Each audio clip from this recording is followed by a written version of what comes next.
හැඩකාරී අපේ ගුරුතුමී.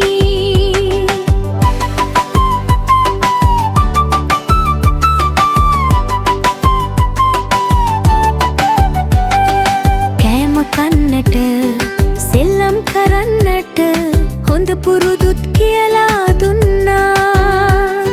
සිනාසෙමින් ගී ගයමින් අම්මා වගේ අපිට ආදරෙන්.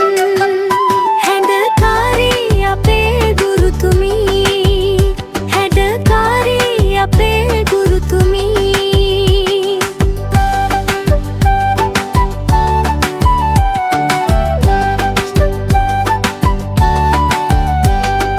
දුව පනින්නට නැටුමක් නටන්නට ලෝකය ගැන කියලා දුන්නා.